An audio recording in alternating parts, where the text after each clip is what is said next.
entrar y vamos a ver el tema número 5 de esta serie, es de invierno a primavera.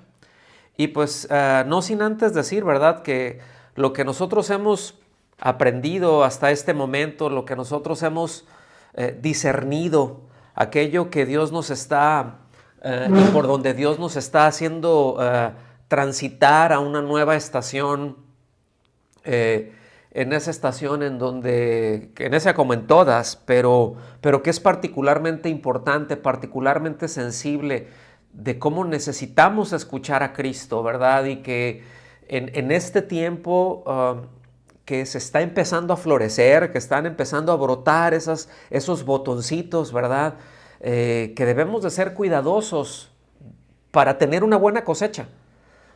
Qué bueno que ya tenemos esa flor, qué bueno que estamos floreciendo, es el tiempo de hacerlo, pero necesitamos cuidarlo y necesitamos ser otra vez sensibles, obedientes, para que lleguen a ser un fruto que honra a Dios. No solamente un buen fruto, pero fruto abundante, en donde pueda honrar a Dios y en donde muchos sean beneficiados. Hemos hablado esto, ¿verdad? Cómo, y lo importante, cómo un árbol no se come su propio fruto.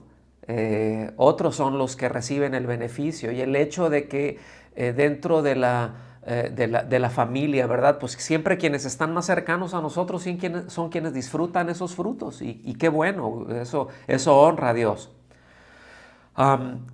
Creo que también tenemos en claro el esfuerzo que representa no mirar a las cosas que están atrás, ¿verdad? Que sí es un esfuerzo.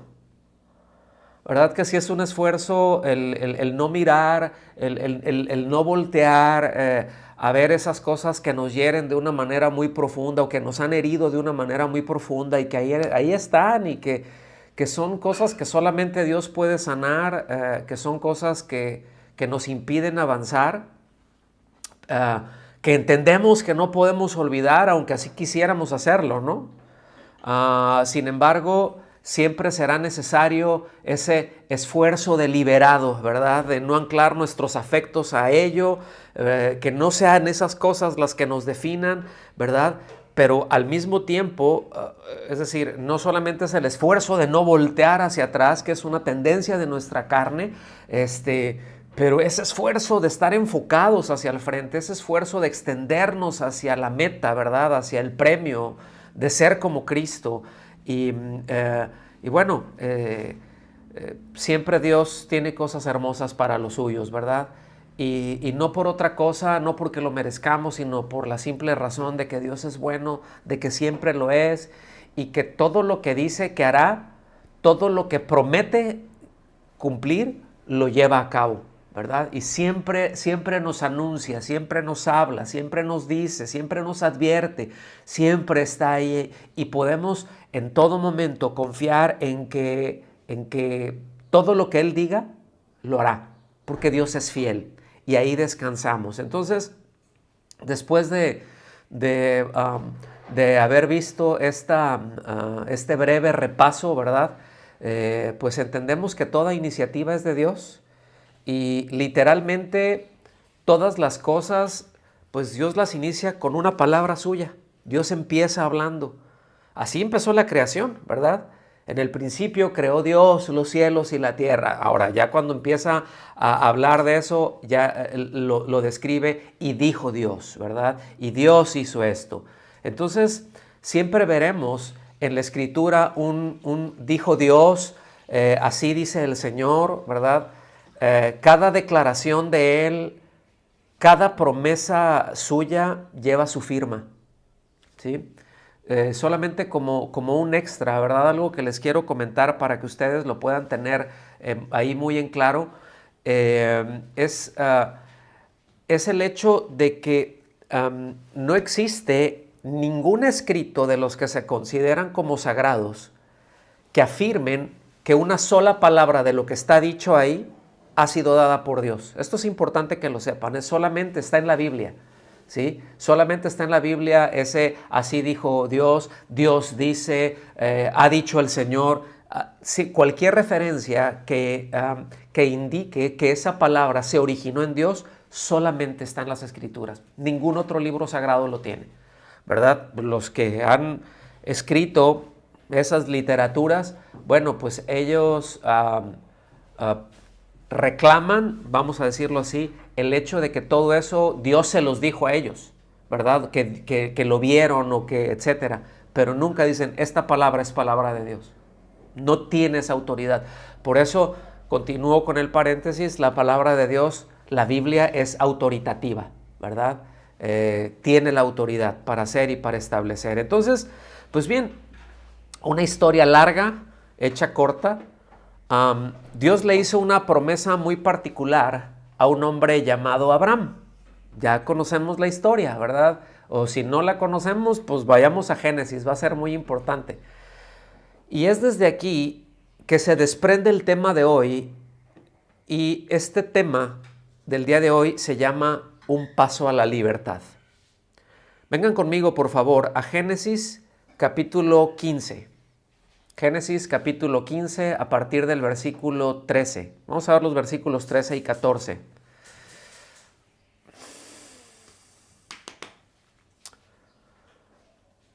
Y dijo Dios a Abraham. ¿Se fijan cómo empezó? Y dijo Dios a Abraham. Fíjense, esta fue la palabra. Ten por cierto que tus descendientes serán extranjeros en una tierra que no es suya. Serán esclavizados y oprimidos durante 400 años. Póngame atención en esto, porque dentro del lenguaje profético, aquí está hablando 400 años para hacer un redondeo de los 430 años que pasaron en Egipto, ¿verdad? Que en un momento más lo vamos a ver. Pero, versículo 14, pero yo también juzgaré a la nación a la cual servirán, y después saldrán de allí con gran riqueza o con grandes riquezas. Ahora, no vamos a entrar a especular el por qué Dios determinó todo ese tiempo. La Biblia no lo dice abiertamente, ¿verdad? Aunque, no vamos a entrar, repito, por ahí porque serían especulaciones, aunque hay teorías muy interesantes, el por qué todo ese tiempo, ¿no? de esclavitud. Pero bueno, además no es el tema, no es lo que estamos tratando. Pues bien, fueron 430 años de esclavitud, y 430 años de esclavitud, mis amados, es un invierno muy largo. Además de que fue muy crudo y cada vez se fue recrudeciendo, ¿no lo creen? Son muchas generaciones. Si nosotros contamos, ¿verdad?, que una generación es considerada más o menos 40 años, pues estás hablando que fueron un poco más de 10 generaciones, ¿no?, las que estuvieron ahí. Lo cierto es de que pueden haber muchas causas por lo cual pues algunos pasan un invierno no solamente muy crudo, pero muy largo, ¿sí? Y hemos hablado mucho con respecto a la falta de respuestas a Dios. El hecho de que Dios nos habla, ¿verdad? Pero sencillamente si nosotros no atendemos, es sin duda alguna una de las principales causas. Y es muy peligrosa además cuando Dios nos está hablando y cuando nosotros no estamos atendiendo, porque lleva a un endurecimiento del corazón, lleva a una pérdida de sensibilidad en los afectos, a un encallecimiento en los afectos. Es decir, Dios nos hace ver, Dios nos hace saber cosas, y nosotros lo tenemos en claro. Nosotros no podemos decir que no lo escuchamos, que no lo sabíamos, y sin embargo persistimos en ello. Eso es muy peligroso, y eso en mucha mayor medida puede hacer que nuestro transitar del invierno a la primavera pues se prolongue, ¿sí? O que se recrudezca ese invierno. Ahora, Dios no bendice en absoluto nada que se origine en desobediencia. Esto es algo que nosotros necesitamos tener en claro, mis amados. Dios no bendice la desobediencia, sea porque nosotros ignoremos en el sentido de que no lo sabemos, o que lo ignoramos deliberadamente. Dios no bendice lo que se origina ahí. Dios no bendice nada que no se haya originado en su palabra, ¿sí? Entonces, por eso es muy importante saber qué es lo que Dios dice. Pero, repito, Dios no bendice en absoluto nada que se origine en independencia a Él. Sencillamente no interviene. Al menos no interviene a favor, aunque se le pida con mucha fe. Aunque uno se levante y declare y diga muchas cosas, si Dios no lo estableció, si Dios no lo dijo y nosotros no actuamos en congruencia a eso que Dios dijo, pues Dios no va a poner su mano a favor de ello, ¿sí? Y cuando digo que Dios ponga su mano a favor de ello, esto no quiere decir libre de conflictos. Muchas partes en las Escrituras no solamente nos indican eso, pero nos advierten que eso ocurrirá, ¿verdad? Aunque ande en valle de sombra de muerte, no temeré, tú estás conmigo, ¿verdad? Porque en medio de estas cosas, de peligros, de hambre, desnudez, persecución, etcétera, somos más que vencedores. No, en ninguna parte nos dice que somos vencedores o que somos más que vencedores en Cristo porque estamos libres de conflictos. Es de que aún en medio de eso, por cuanto estamos en la voluntad de Dios, hay victoria y Dios está con nosotros. Por eso necesitamos atender esa continua, esa insistente instrucción de Dios, como nos dice en Romanos 12:2, de verificar cuál es su voluntad, lo que es bueno y aceptable y perfecto, ¿verdad? También nos dice allá en Efesios 5:10, dice, examinen qué es lo que agrada al Señor. O sea, tenemos que examinar, implica un trabajo, ¿sí? Más adelante en el versículo 17 ahí de Efesios 5 también dice, así pues, no sean necios, sino entiendan cuál es la voluntad del Señor. Y esto, mis amados, es muy importante. Y la maravilla es que siempre Dios nos dice, al menos nos hace saber definitivamente, y nosotros tenemos aquí, ahora sí que la palabra profética, ¿verdad?, más segura, la palabra de Dios, el mensaje de Dios más seguro, podemos entender lo que es la voluntad de Dios y lo que no es la voluntad de Dios.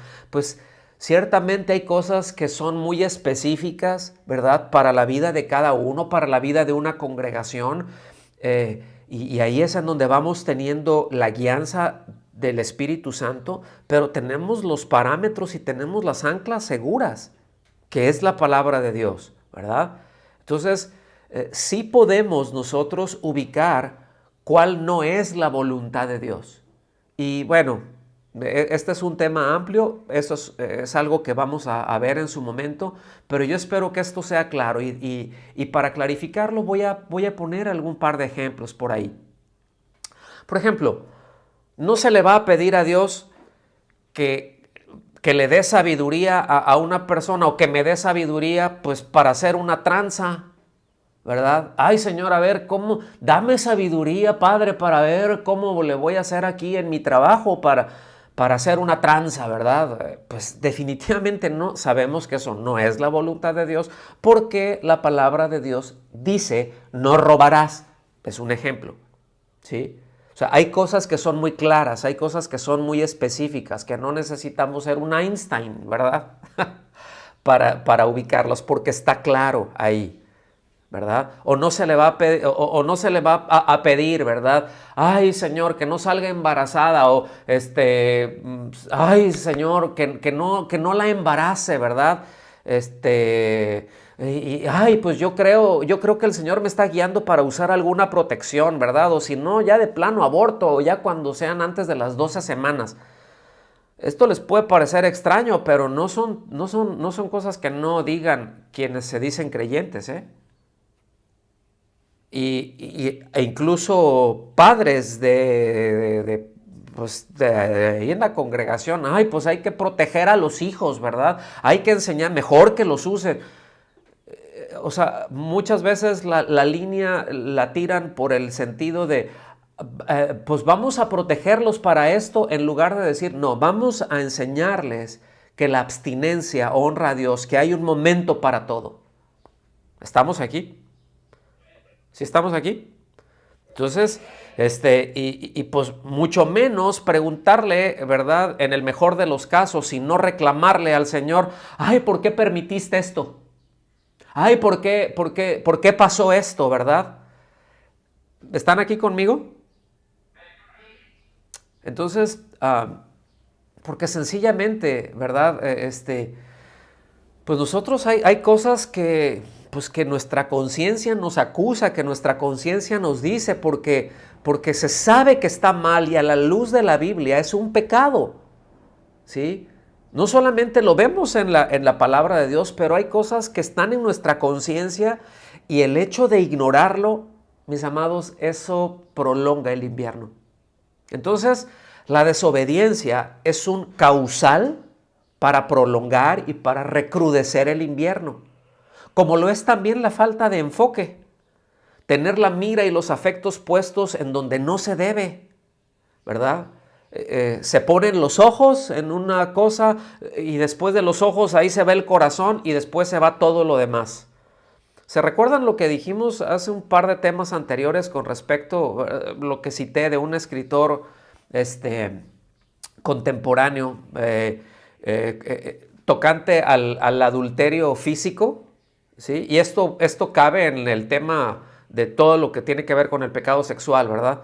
Pero que es el cuerpo yendo a donde el corazón ya se había ido antes. Así de sencillo. Entonces, nos dice, ¿verdad? Por eso, claramente en su palabra, que no fijemos nuestra mirada en esas cosas.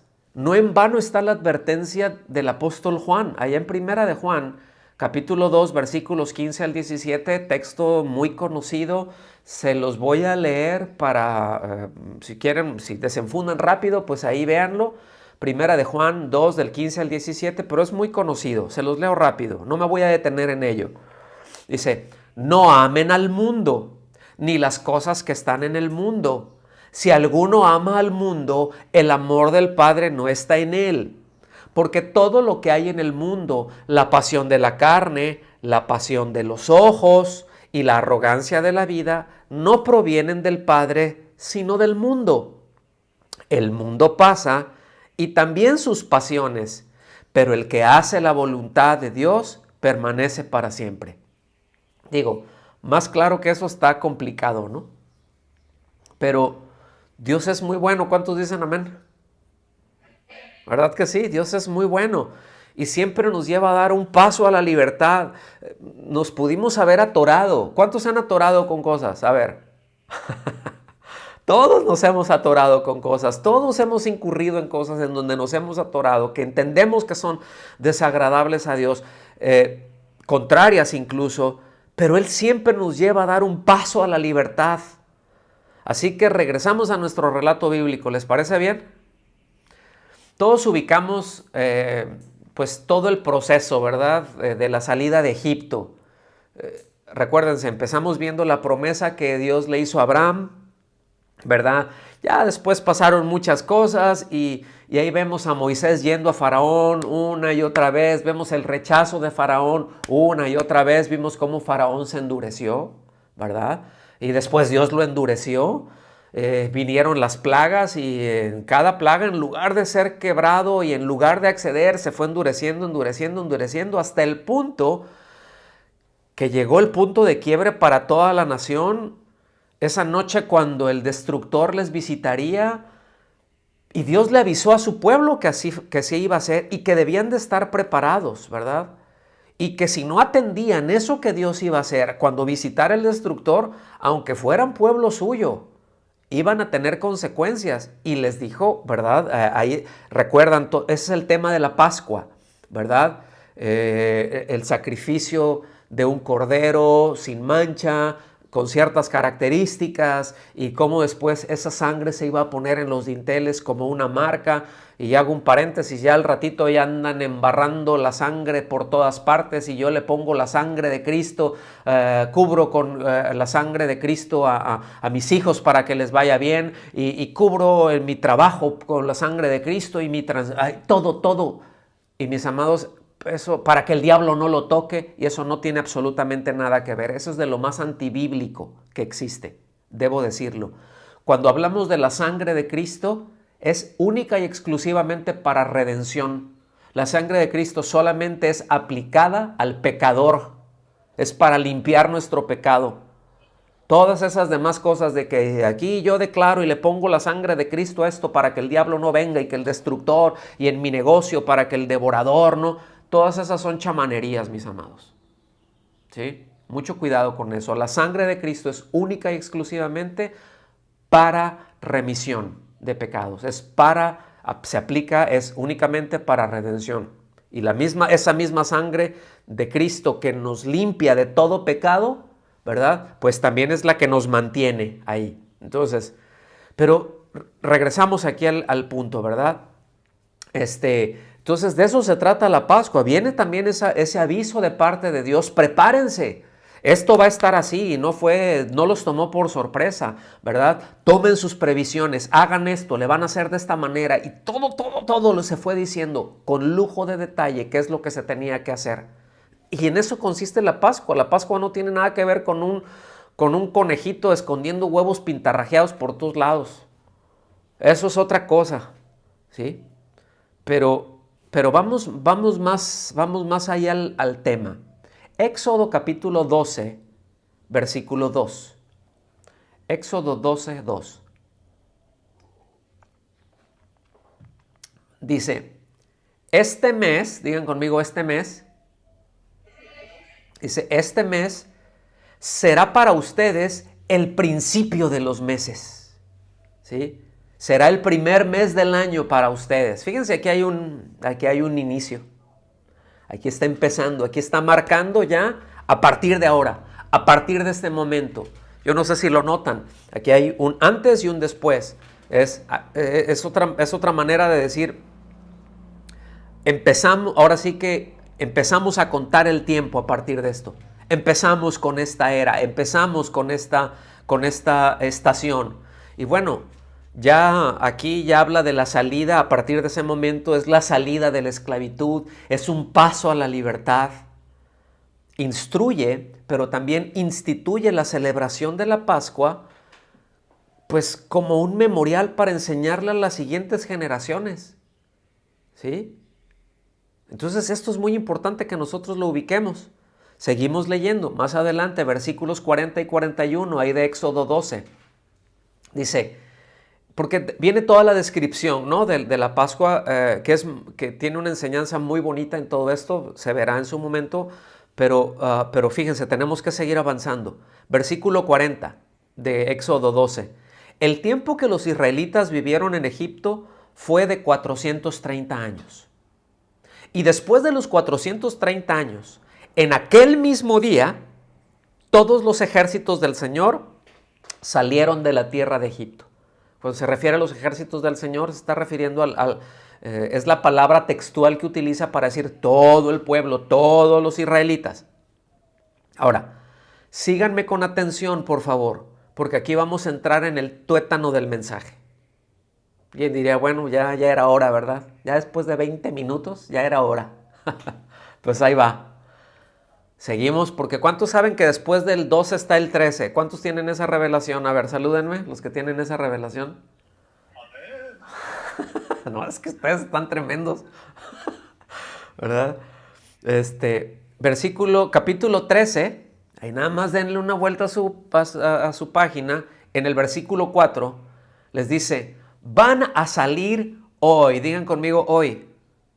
O sea, hoy es el paso a la libertad. Van a salir hoy en el mes de Abib. El mes de Abib, ¿verdad? Este principio de los meses, es decir, donde empiezan los meses, donde empieza vamos a llamarlo, es un calendario literalmente, ¿sí?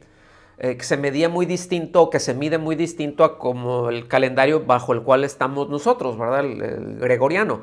Pero aquí tenemos que entender dos cosas y ahorita voy a ir para allá. El mes de Abib también se le llama el mes de la espiga. Fíjense bien, el mes de la espiga. Ahora, pónganme atención. Los cereales o los pastos no tienen flor, pero tienen espiga. ¿Sí? Y nada más como un paréntesis, la base de cualquier civilización está fundamentada en los pastos. El trigo es un pasto, es una especie de pasto. El maíz, la avena, esos son pastos, ¿ok? Entonces, tienen espiga, ¿está bien? Entonces, ahora, este mes corresponde, el mes de Abib corresponde casi en su totalidad al mes de abril. ¿En qué mes estamos ahorita? ¿Ok? O sea que literalmente estamos no solo en el tiempo kairos de Dios, ¿verdad? Pero también en el cronos, también en la medición de los tiempos, ¿no? Ahora, ella es muy propicio todo esto. Ahora, pongan atención. La primavera es un clima muy favorable para hacer una transición de una estación cruda como lo es el invierno, en donde deben de morir muchas cosas, en donde mueren muchos bichos, ¿verdad? Hacia una estación en donde habrá mucho fruto. Es una estación de transición la primavera, ¿ok? ¿Cuál es la estación que sigue después de la primavera? El verano, muy bien. Ahora, esa es la estación en donde hay fruto, pero el fruto no viene, o el fruto más bien se da aún en circunstancias adversas. Es ahí en donde se da el fruto. Es ahí en donde sale el carácter. Es ahí en donde, cuando somos probados, es en donde surge el carácter. ¿Sí me explico? De hecho, cuando en la Biblia habla de someter a prueba, es someter a presión. Y esa es la manera en que se prueban muchas cosas. Se someten a presión, se someten a cosas extremas, ¿verdad? A ver cuál es el resultado. Y si hay alguna falla, hay que corregirlo. ¿Cuántos entienden lo que estoy hablando? Pues por eso nos dice, con razón, fíjese, nos dice la Biblia que cuando estamos en pruebas le demos gracias a Dios. En todo tiempo darle gracias a Dios, y cuando estamos pasando tiempos difíciles, pues que no le digamos, ay Señor, quítame esto de encima, sino dame la sabiduría para salir, dame la sabiduría para ver en este tiempo en donde si hay alguna grieta, poder ubicar y poder corregir, y eso es carácter, mis amados. Pues bien, el fruto se da bajo el calor del verano, en donde necesitamos estar bien fortalecidos.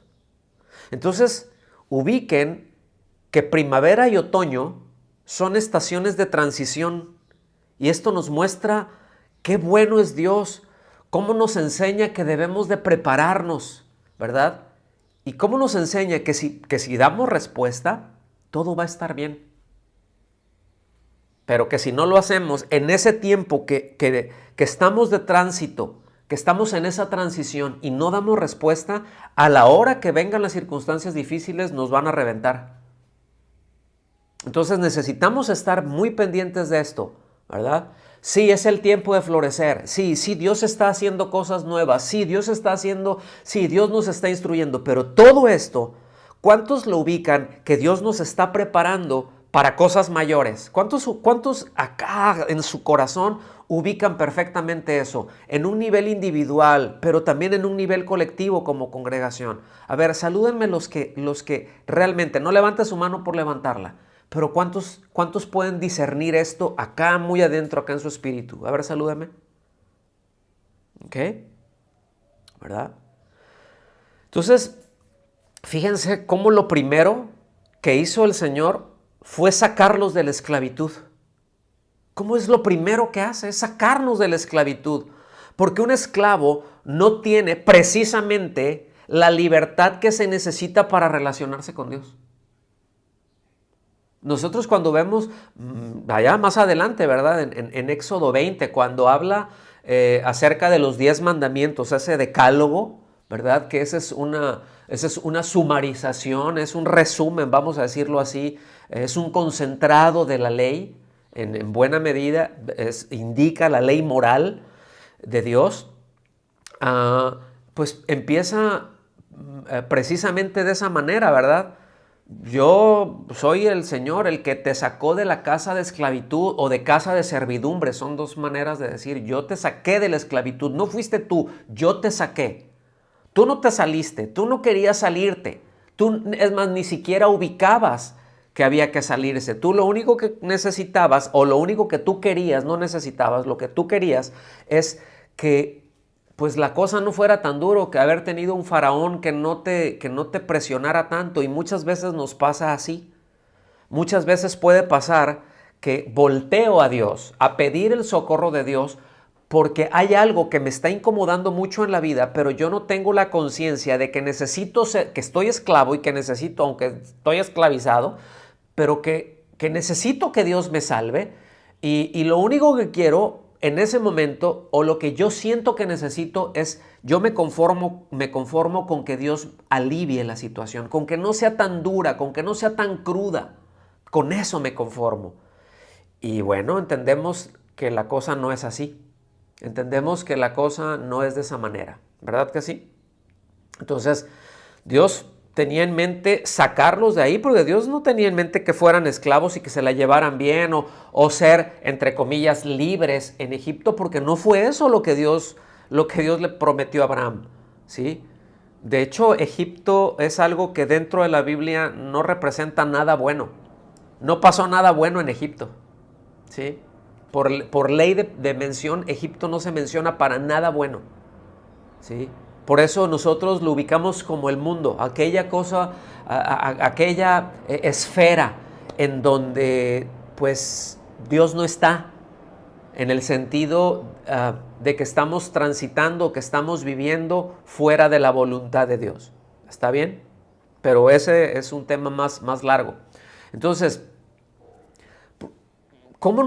fíjense, cómo lo primero, repito, que Dios hace es precisamente sacar de la esclavitud, porque la pregunta es esta. Ya voy a empezar con preguntas, ¿sí? ¿Cómo se puede estar en comunión con Dios? ¿Cómo nos podemos relacionar con Dios cuando se está lleno de amargura? ¿Cómo nos podemos relacionar con Dios cuando se están llenos de celos, o de pleitos, o de envidias? Cuando se están practicando cosas que pues, Gálatas, en la carta a los Gálatas está más claro, eso es imposible, ¿verdad? Todas las obras de la carne, todo lo que tiene que ver con la naturaleza caída. ¿Cómo nos podemos relacionar con Dios cuando estamos enredados, cuando estamos esclavizados a afectos desordenados? Simplemente no se puede. Digan conmigo, no se puede. Dile al que está a tu lado, ya ves, te dije, no se puede. ¿Sí? Es que sí le quiero echar ganas y sí, pero es que si primero el Señor no nos salva, yo no me puedo relacionar con Él. Así de sencillo. Porque la Biblia establece que la comunión del Señor, la comunión íntima del Señor es con los que le temen. Dice, y a ellos hará saber su pacto. ¿Usted quiere estar en comunión con Dios? Necesita ser salvado, necesita estar en libertad, necesita caminar en libertad. Y bueno, la lista ahí es enorme, ¿verdad? Pues miren, mis amados, el establecimiento de la Pascua, ese paso a la libertad, tenía que ver con la determinación de cuidar lo que se comía. Todo eso hay una enseñanza, porque yo sé que ustedes pueden ver, ¿verdad? Y ahí lo tenemos en la Biblia, y nos decía, tienen que comer esto, y la cuestión de que el pan sin la levadura, de hecho aquí es en donde se establece esa fiesta de los panes sin levadura, eran 7 días, ¿verdad? Pero la enseñanza que está detrás de todo esto es que se debía de cuidar lo que se come, ¿verdad? De que no tuviera mezclas, ¿sí? Con levadura. Sabemos que la levadura no representa nada bueno, ¿verdad? Que un poquito de levadura leuda toda la masa, ¿sí? Que algo que se permita, que está ahí, va a llegar el momento en que va a hacer mucho daño. Ahora en el transcurso de la semana vimos que es importante, en uno de los devocionales, ¿verdad? Que es importante lo que comemos, que es importante qué es lo que estamos alimentando en nuestras vidas. Fíjense bien, como dije hace un momento, la Pascua no tiene nada que ver con el conejo que anda escondiendo huevos pintados bonitos y con canastita y a ver qué nos encontramos por ahí. Se trata de una limpieza profunda en todos los rincones de la casa para asegurarse que no quede nada escondido que estuviera leudado. Entiéndase nuestro corazón. Y de hecho, hasta la fecha, hoy en día todavía, pues así se celebra, ¿verdad? Y lo llevan a un extremo, ¿verdad? Dices, bueno, ya es un ritualismo y tal, pero bueno, está clara en la conciencia que no debe de haber levadura, que no se puede ser ligeros, y se establece en este establecimiento de la Pascua, de los panes sin levaduras, que no se podía ser ligero en eso porque las consecuencias eran terribles. Las consecuencias de ser ligero, a ver, revísale por ahí. No, hombre, ya vimos por ahí, no hay nada. No, revísale bien. No pasa nada. Y te encuentras que hay algo que está fermentadito, que ya está leudado, que ya tiene el germen, y que eso va a ir entrando así como el moho, ¿verdad? Por la humedad. Todos nosotros ubicamos muy bien eso, ¿sí o no? Por los niveles de humedad que tenemos acá donde vivimos, ¿sí? El frío, la humedad, todo eso, ¿verdad? Que de repente ya aparecen los puntitos negros en donde menos se los esperaba. ¿Cuántos? ¿Verdad que sí? Y cómo uno tiene que estar muy listo, ya salió, y limpiarlo, ¿verdad? Y echarle cloro y lo que mate al bicho y quitarlo, porque si lo dejamos ahí, eso cunde y al ratito estamos respirando todas esas esporas, ¿verdad? Y nos va a hacer mucho daño. Entonces, bueno, imagínense eso en el corazón. Imagínense eso en el corazón. Si nos descuidamos y si permitimos cosas leudadas, entiéndase, cosas contaminadas, eso puede ser terrible. Cosas contaminadas por esas cosas que tienen que ver con el amor al mundo que ya vimos ahorita, ahí de primera de Juan 2, del 15 al 17, ¿sí?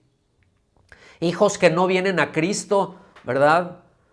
Cónyuges que no se acercan a Dios a causa de las consistencias de la pareja, a causa de las consistencias de los padres, de las inconsistencias, perdón, ¿verdad? Estamos hablando de gente que luego tiene años en la iglesia, pero que están en un constante invierno a causa de su obediencia y de esa mezcla de ideas y de afectos que se corresponden al mundo y no a Dios, que se corresponden al mundo y no a Cristo. Y de esto hay, mis amados, y estamos en ese transitar, en ese paso de invierno a primavera, donde estamos floreciendo. Tenemos que poner atención. Tenemos que revisar que no haya absolutamente nada leudado en nuestro corazón, ¿sí? Para que podamos precisamente estar en el punto en donde Dios nos quiere tener. Libres de mezclas, libres de desobediencias, de ideas, otra vez de afectos desordenados. Y esto, mis amados, cuando alguien está así, cuando algún cristiano, porque miren, alguien puede haber sido salvado, puede haber sido redimido. Sí, pongo en Cristo, puedo haber nacido de nuevo, ¿verdad?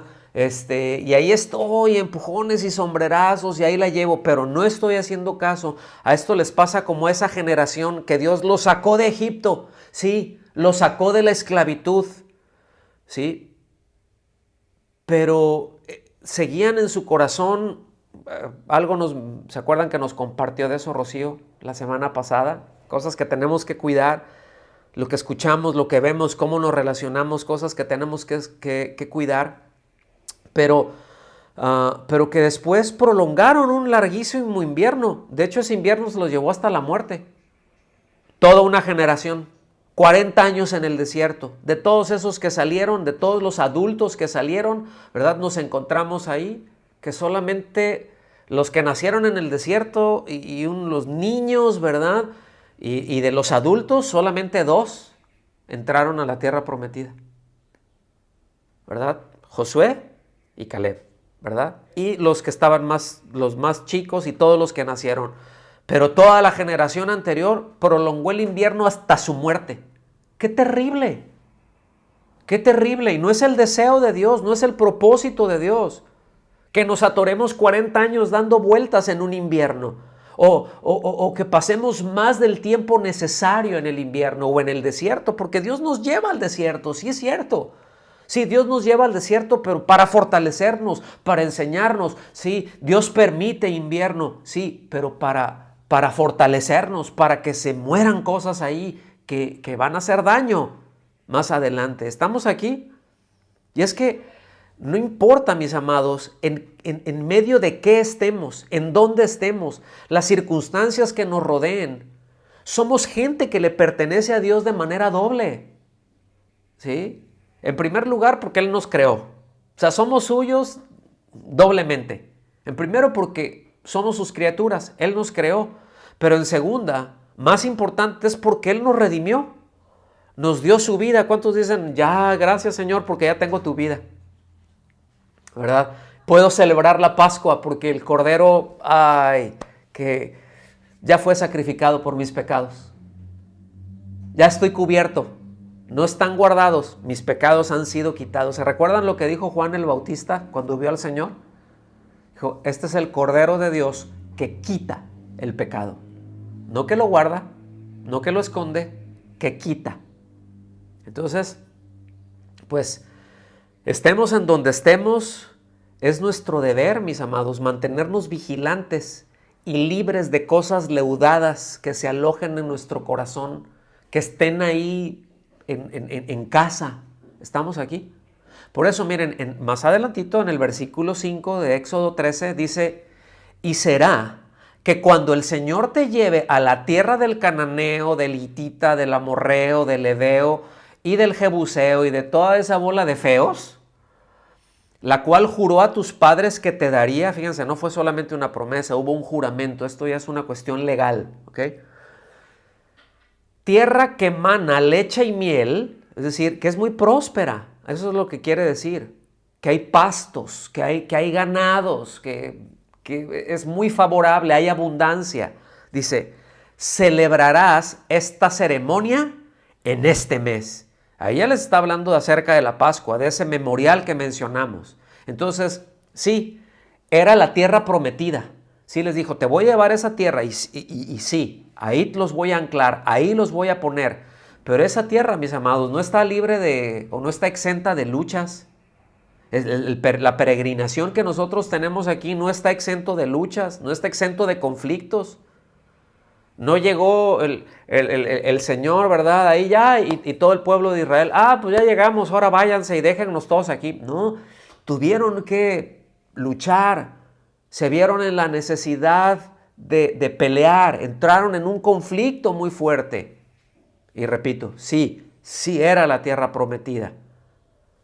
Por eso nosotros debemos de tener mucho cuidado con esto, porque luego andamos diciendo, ay Señor, es que aquí en mi trabajo hay puro incrédulo.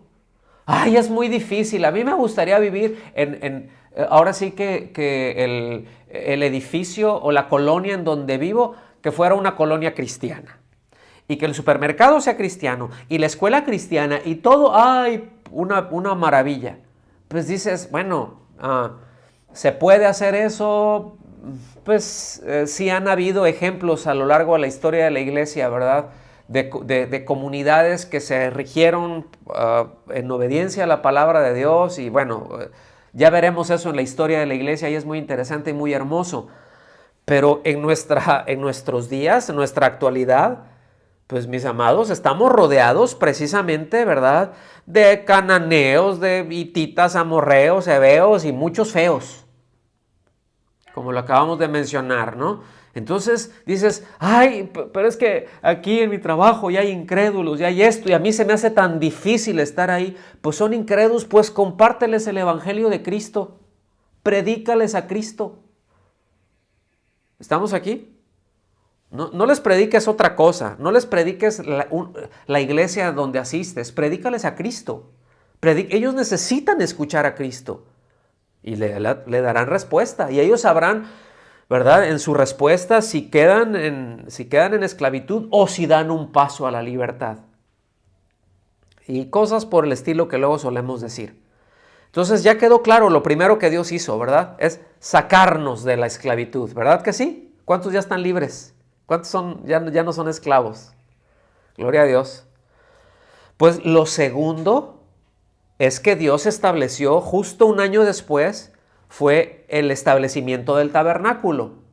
Ahora, cuando nosotros vemos todo lo que implica el tabernáculo es muchísimo trabajo. Y todo ese año fue un año de estarse preparando para la siguiente etapa donde Dios los llevaría. El tabernáculo, mis amados, toda la enseñanza que es del tabernáculo es muy hermosa porque todas las sombras y figuras que se encuentran ahí, todas apuntan a Cristo. Eso es lo que nos enseña en la carta a los Hebreos. Son cosas que anunciaban, cosas que representan, son tipos de, ¿ok? Pero el cumplimiento, la realidad es Cristo. Entonces, en Éxodo capítulo 40, versículos 1 y 2, se lee de la siguiente manera. Entonces, el Señor habló a Moisés y le dijo, ¿se fijan cómo todo surge de todo lo que se va a hacer y de todo lo que se hacía? Era Dios dijo, Dios indicó, Dios dijo y simplemente se van dando respuestas a eso que Dios dijo. ¿Ven lo importante que es de que escuchemos a Cristo? Lo importante es que escuchemos a Dios. Entonces el Señor habló a Moisés y le dijo, el primer día del mes primero levantarás el tabernáculo de la tienda de reunión. Es decir, antes de que esa fecha se llegara, ¿verdad? Le dijo, ahora sí que, mira Moy, para el año que entra, esto es lo que tiene que pasar. Y le dio toda la descripción, las medidas, los materiales, las formas, todo. Todo lo que se iba a utilizar ahí, todo lo que se necesitaba, todo lo que se requería, se lo dio. No fue una ocurrencia de Moisés. No, pues a ver cómo estará. Pues algo así, ¿no? Que no sea muy grande, porque luego esto de estarlo levantando y cargando y quitando y pues, llévalo para acá y súbelo para acá. No, hay que ser prácticos. Vamos a hacerlo a nuestra medida. Hay que ser muy prácticos. No, ahí no hay pragmatismo, ahí hubo obediencia. Cada aspecto. Oye, ¿y por qué de estas medidas, Moisés? ¿Por qué de aquí a aquí? ¿Y por qué este material? Pues porque Dios así lo dijo. Pero este material, bueno, es que eso fue lo que Dios pidió. Pero que estas lámparas tuvieran estos adornos, pues eso es lo que Dios dijo. Oye, pero ¿y si en lugar de ponerle manzanas le ponemos sandías? No, Dios no dijo sandías, dijo esto. Oye, y en lugar de el aceite y el incienso y esa mezcla, ¿por qué no le echamos esta hierbita? Esto hace que huela bien rico. Porque eso no fue lo que Dios dijo. Dios dijo de esto y esto. Y bueno, a uno les va a quedar más rico, va a oler más rico que a otros y el Señor no tiene ningún problema con eso, ¿verdad? Porque decía que, por ejemplo, el incienso y los ungüentos, y el ungüento y todo esto, el aceite para ungir, dice que todo eso se hacía como Dios dijo, dice, pero todo se hace según el arte del perfumador. O sea, a uno les queda, la misma receta a uno les queda más rico que a otros. ¿Cuántos saben eso? A ver, salúdenme los que saben lo que estoy hablando. Ay, ¿cómo te quedó? ¿A ti te queda tan rico eso? Y yo lo hice exactamente igual. Pues sí, pero a ti te queda más rico. ¿Por qué? Porque hay un arte. Es distinto ese arte, ¿verdad? Es distinto el arte del cocinero. Ya les estoy hablando ahorita para que sus jugos gástricos ya empiecen, ¿verdad? A gritarles coinonía, coinonía. Sí, a mí ya me está empezando a decir desayuno, desayuno.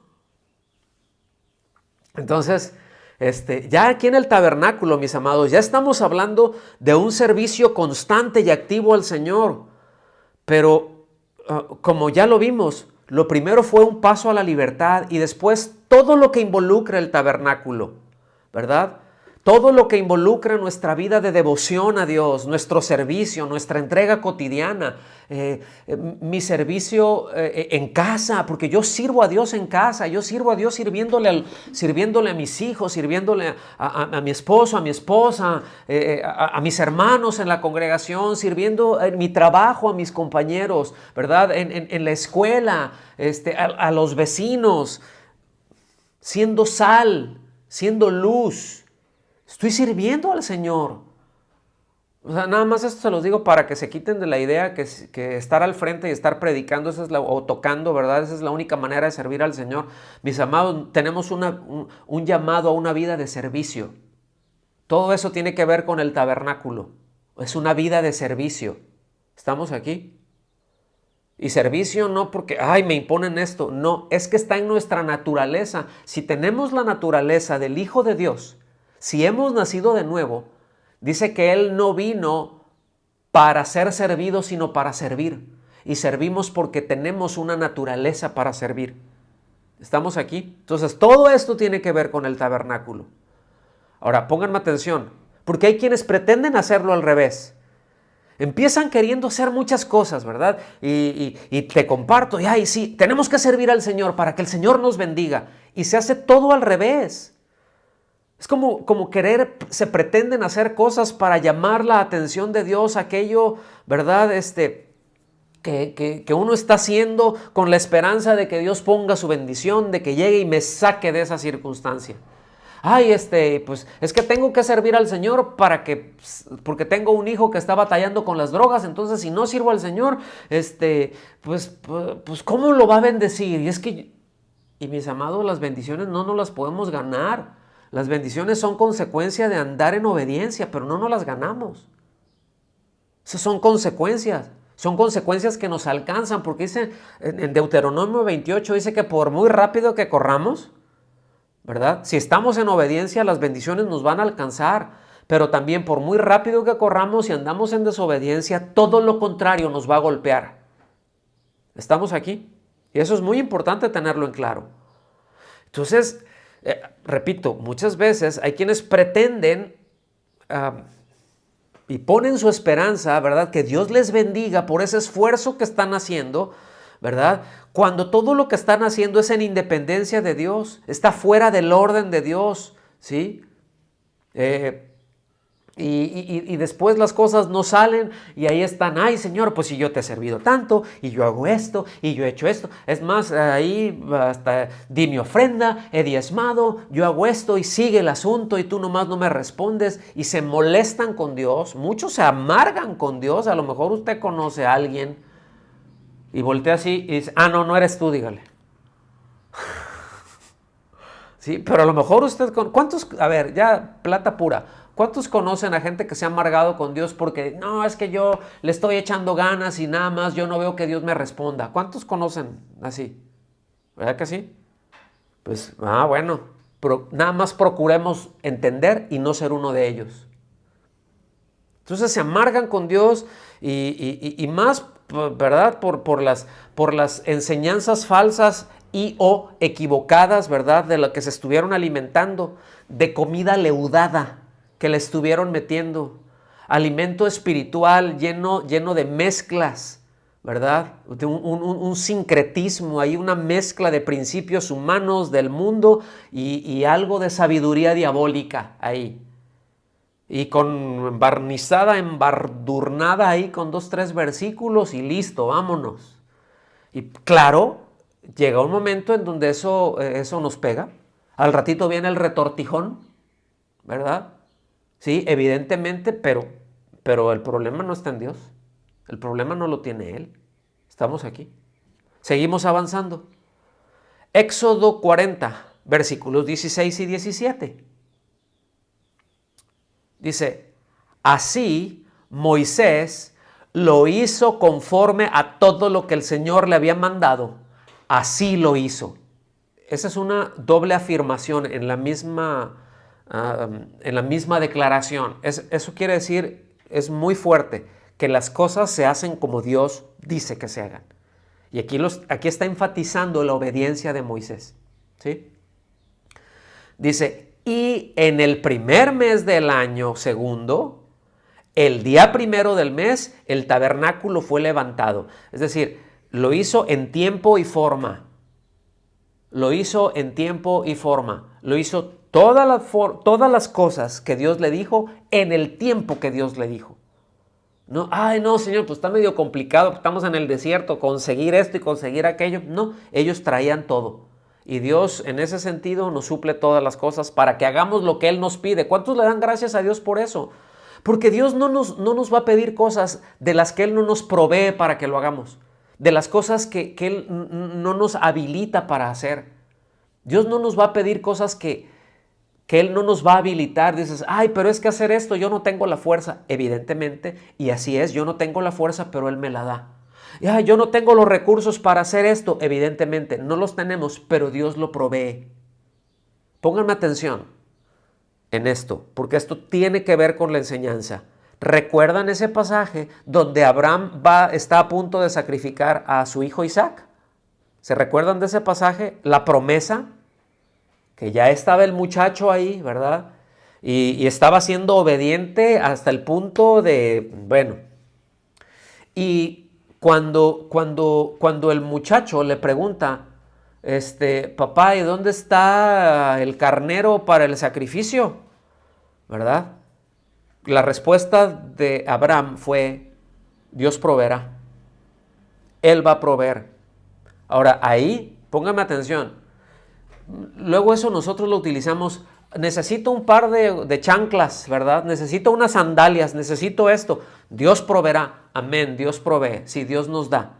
Sí, es así. Dios nos provee, Dios nos suple todas las cosas para que las disfrutemos. Pero en ese caso, donde está hablando, ahora sí que textualmente, esa palabra de ese nombre de Dios, Jehová Jireh, ahí se está refiriendo, Él va a ser la provisión y Él va a dar la provisión para el sacrificio. ¿Estamos aquí? Para la redención. Él va a proveer la redención. Él va a proveer el sacrificio que se necesita. Nosotros simplemente tenemos que obedecer. ¿Me están siguiendo hasta aquí? Entonces, en tiempo y forma. Entonces, mis amados, siempre que le demos respuestas a Dios, ¿verdad? Que le glorifiquen a Dios, estaremos dando un paso a la libertad. Así va a ser. Ahora, ¿cómo debemos estar para transitar en esa estación? Pues la misma Biblia nos dice cómo debemos de transitar en esa libertad. ¿Cómo tengo que estar ahí cuando ya Dios me dice, avanza, muévete hacia adelante? Pues en Éxodo 12, versículo 11 nos dice, de esta manera lo comerán, ceñidas sus cinturas, es decir, amarrado acá, porque el ropaje que utilizaban era muy suelto y eso pues uno se puede atorar. Entonces dice ceñidas sus cinturas, las sandalias en sus pies y el cayado en la mano. Lo comerán apresuradamente, es la Pascua del Señor. ¿Cómo tengo que estar? Tengo que estar listo, tengo que estar pendiente, tengo que estar atento, ¿sí? El apóstol Pablo lo cita de esta manera y concluimos con esto. El apóstol Pedro, ya le cambié el nombre. El apóstol Pedro, Primera de Pedro, capítulo 1, a partir del versículo 13, dice, Primera de Pedro 1, a partir del versículo 13, dice, por tanto, preparen su entendimiento para la acción. Fíjense, estén listos, estén atentos. ¿Verdad? Reina Valera lo traduce como ceñíos los lomos del entendimiento. O sea, es lo mismo, estén con su ropa ajustada, estén ahí listos, estén despiertos, estén atentos, ¿verdad? Preparen su entendimiento para la acción, sean sobrios en espíritu. Es una excelente traducción. Aunque una lectura alternativa se puede leer así, sean perfectamente sobrios. Sobriedad es contrario a ebriedad. Ebriedad uno no sabe ni por dónde anda. Sobriedad es estoy pendiente, estoy atento, algo pasó y estoy ahí. ¿Cómo tenemos que estar? Listos, pendientes, atentos. Dice, pongan su esperanza completamente en la gracia que se les traerá en la revelación de Jesucristo, es cuando el Señor venga. Luego vemos eso. Versículo 14. Pongan atención en esta expresión. Como hijos obedientes. Esta expresión que está traducida así como hijos obedientes es un hebraísmo para decir como hijos de obediencia. Que ese es un hebraísmo para decir como hijos de Dios. Porque también hay en Efesios, en el capítulo 2, habla de a los que están en pecado, dice como hijos de desobediencia. ¿Sí? También se les dice hijos de Belial o hijos del diablo. Pues está fuerte, pero así dice. Es un hebraísmo, eso suaviza, ¿verdad? Es un eufemismo. Pero hijos de obediencia, también ese hebraísmo de como hijos obedientes o hijos de obediencia, escuchen, este también es precioso. Dice, hijos marcados por la obediencia, como hijos marcados por la obediencia. ¿Qué es lo que marca nuestras vidas, mis amados? ¿Cuál es el sello en nuestras vidas? ¿Que somos obedientes a Dios o que somos desobedientes? ¿Verdad? ¿Cómo tenemos que transitar? En obediencia. Como hijos marcados por la obediencia, no se conformen a los deseos que antes tenían por su ignorancia. Y esto es en resonancia a lo que Pablo les dice a los romanos, ¿verdad? En el capítulo 2, en el versículo 2, ¿verdad? Dice, sino, pongan atención, dice, sino que así como aquel que los llamó es santo, el verbo llamar quiere decir sacar, ¿ok? Es muy importante. Como aquel que los sacó de la esclavitud es santo, dice, así también sean ustedes santos en toda su manera de vivir. Se puede leer también, vengan a ser también ustedes santos. En todo. ¿Cómo? Pues como hijos obedientes. ¿Cómo vive un hijo obediente? Pues en santidad. De acuerdo al carácter y de acuerdo a cómo es nuestro Padre. ¿Sí? Versículo 16. Y aquí dice, porque escrito está. O sea, le está diciendo Pedro, no se me está ocurriendo a mí, no les estoy diciendo, ay, sean bien, tomen un curso de superación personal y sean, no, sean santos. ¿Sí? Dice, porque escrito está, sean santos, digan conmigo, sean santos. Y después dice, porque yo soy santo. Noten que no dicen que seamos santos como Él es santo, porque si fuera así, sean santos como yo soy santo, entonces eso nos estaría hablando de que seríamos santos por imitación, por las cosas que nosotros llegamos a hacer, que nosotros por nuestra imitación llegamos a ser así, y no. La razón de serlo es porque Dios es santo. Es decir, porque se llama una conjunción causal subordinante. Quiere decir que no es por las cosas que yo hago, sino es porque mi vida está vinculada a la vida de Él. ¿Sí?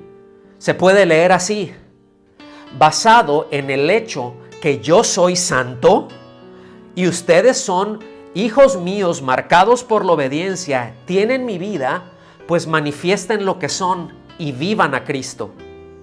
Y si, versículo 17, y si invocan como Padre a aquel que imparcialmente juzga según la obra de cada uno, condúzcanse con temor durante el tiempo de su peregrinación. Ustedes saben que no fueron redimidos de su vana manera de vivir heredada de sus padres con cosas perecederas como oro o plata, sino con sangre preciosa como de un cordero sin tacha y sin mancha, la sangre de Cristo.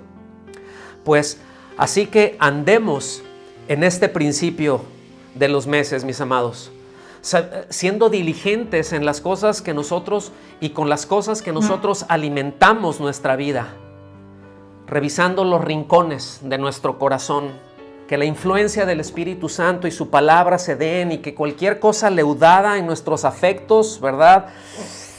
Pues que la podamos sacar y demos un paso a la libertad. Amén. Oramos. Señor, te damos muchas gracias por esto que tú nos enseñas, por esto que tú nos hablas, por el tiempo en que tú estás con nosotros, diciéndonos, Señor, y guiándonos, dirigiéndonos, Dios. Te amamos y te damos las gracias, Señor. Bendice a cada uno de mis hermanos, te lo ruego, Padre, en el nombre de Jesús. Amén.